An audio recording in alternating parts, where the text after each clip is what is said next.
Yeah? Yeah. Alien Isolation. Alien Isolation, indeed. Okay, well, I've done 12 hours, but I suppose if you've just started it, then why don't you go? Yeah, I've probably done about 3, maybe 3.5. First things first, I picked up the PC version, which was for like 23 quid, which is amazing for a game. This was the day after it came out. I looked at the PS4 version was 55 quid digitally, PC version 23 quid. I know it's no news that PC games are cheaper, but still, that's less than half the price.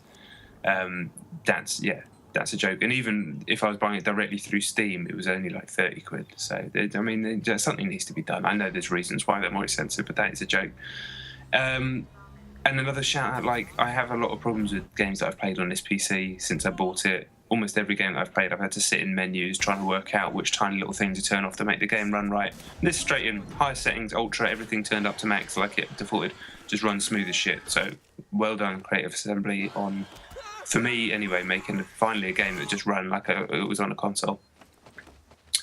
You spoke last week about how the opening of the game is not good, and after about half an hour I was like, I think maybe you're being a bit harsh here, because I didn't mind the opening cinematics, the walking through the shit. I was like, okay, they're just racketing up tension. And then you meet a Scottish person who is awful. He's just acted, it's just awful. It's just an awful, I just wanted to go away.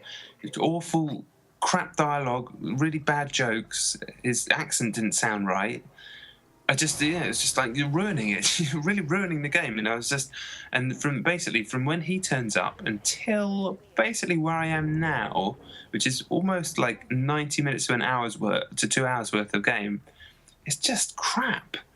Yeah. Just like really boring, like dialogue heavy bits. A really terrible bit where you have to avoid some humans who one of them shoots at you and that misses, but there's like no clue of what you're supposed to do after that. So you pick up a thing and a cutscene happens, and then you have to move. Like, you're supposed to kind of go from where they were and go through a door. But it's like, it's fair enough, the game doesn't tell you to do that, but it's also like the stealth parameters aren't really in the game at that point. So later on you can start, like, within half an hour at that point, you can hide under tables and shit. At this point, you still can't. I mean, I assume you could, but there's aren't any tables to hide under. There's no like light or dark meters. You don't have a motion tracker. And there's 4 people with guns, and if they see you, they kill you. And I must have died 15 times on that bit. I had to use a guide to work out what to do. And even then, I had to wrench a couple of guys in the back of the head, and that just felt completely out of character to be killing people at that point. I just felt like, why don't you just cut all this? Because then the alien turns up, and then you get to the bit where all the terrifying androids happen, and the way they're introduced is really, really effective. And I was like, yeah, this is really strong. You could have just cut that. I hear it's a really long game, so you could have just cut just a baffling section of the game, which is just threatening to make me almost want to turn it off. But yeah, now I'm at the bit where the aliens turned up, is pretty damn scary, and then I was navigating an area where these working Joe androids are, their red eyes, and when they catch up to you and when they come after you, it shit me right up. I'm not going to lie to you, it really did shit me right up. The way they just walk straight at you, and then I went to go and swing my wrench at one, and it just grabbed my arm. It was like, pretty sure it was like scene for scene from some film that I've seen. But yeah, I do not like those guys at all. I just want to be nowhere near them. And the fact that I could, if I run away from them, that could be the thing that disturbs the alien to then get me the other way. It was just a wholly unpleasant and very effective experience. So I'm looking forward to getting past where I am and enjoying what the game is, because I felt, okay, now the game started like 3 hours in. And it's like, so I'm all for racketing out the tension, but it's like, what's happening? For a long period of time, it's like, what is this? Why is any of this happening? Go away, Scottish person. All the dialogue of the other people is awful. And it just kills where you spend all this time creating this tension and the sound design is this little bit like, if you move too quickly, your trainer squeaks. Like, it's brilliant. And then the dialogue the dialogue itself isn't awful. It's just the voice acting so crap, and it just shatters and the way that Scottish guy moved in front of me is just, he almost moved like the androids do, like stopping and turning, and it's like, this is just shattering any suspension of disbelief that I had. Real mixed bag so far, but where I am right now, I'm into it. Okay, I'm really into it as well. Alien Isolation is a very, very difficult game. It's actually, in a strange way, it's kind of comparable to Destiny, in that I think it's kind of a mistake to go in with any kind of traditional ideas about what to expect regarding your progress through it. And I still love it, despite how much wrong there is with it. And there really are problems, as there was with Destiny. There are real problems with Alien Isolation. I'm about 12 hours in, as I said. Perhaps maybe a little bit more than that. And I mean, aside from some of the ham-fisted acting, I really like the storytelling. I really love hearing about the origins of this abandoned colony, and it very much reminded me of the Swapper. They're actually very similar, because in both games you're given these small germs of information about a mutiny, and there's these clandestine rumblings about this shady corporation, and then people are trying to bribe each other to get on side with militia groups. All that stuff is really interesting. My only problem with it is that that's all of that stuff is, you find it on computer terminals. It's all text, but everything is very conversational. It's very chatty. It reads like dialogue, not written correspondence. There are quite a few instances, where you're reading a transcript of an audio log, but mostly it's supposed to be written correspondence, and they do not read that way. That threw me off a little bit. It read like dialogue. It didn't read like that kind of correspondence. Another thing I really like, and a thing that's really worth praising, is that the alien looks like a creature.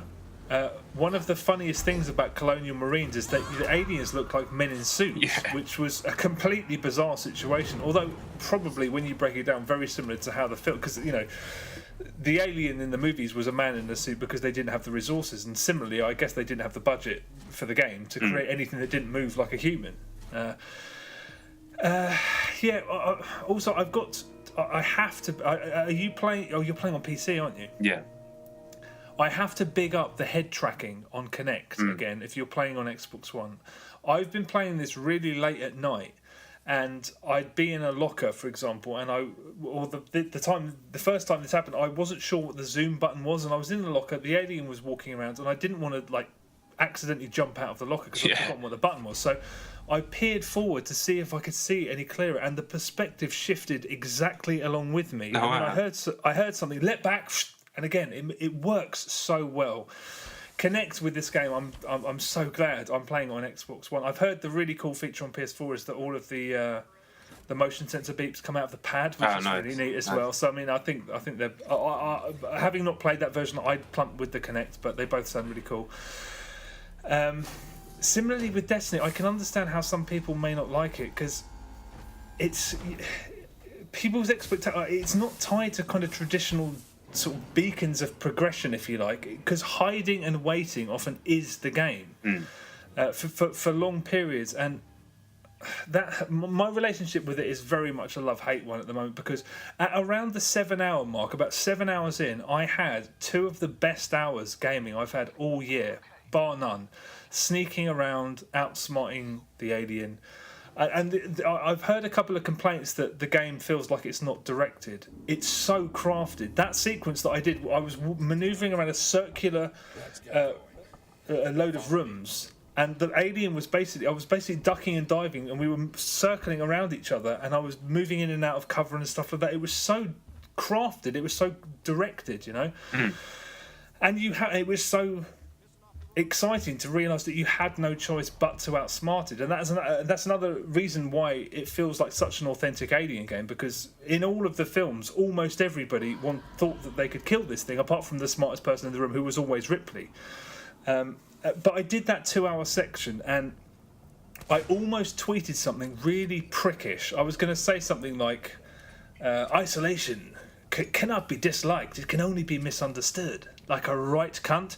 I'm glad I didn't send that, because as soon as I finished that bit, I reached a small section that I had to redo well over 15 times through no fault of my own. Literally, it was a section so badly designed that it honestly felt like it had come from Colonial Marines. I'd walk over a panel, instant death. The enemy would just pop out of the ceiling. Okay. Sometimes I'd walk around the corner, I'd have the motion tracker, nothing, face to face with the alien, it wasn't on the motion tracker, you're dead. This is when you've done 10 minutes that you can't get back and you haven't saved. So That gets annoying. It's trial and error nonsense. There's literally nothing I could have done to prevent those instances from happening. Sometimes you're walking in on the alien, just drop out the ceiling in front of you, die.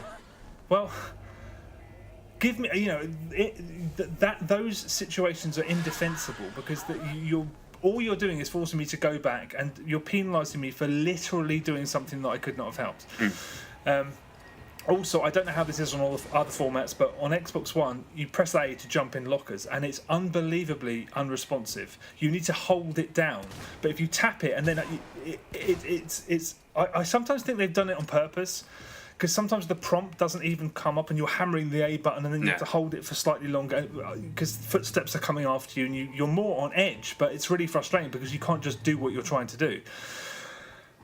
But anyway, after that section, which took it took more than an hour of me doing the same bit over and over and over again and failing through no fault of my own, I did another 2-hour section that was just magic. It was exciting. There was tension like nothing else.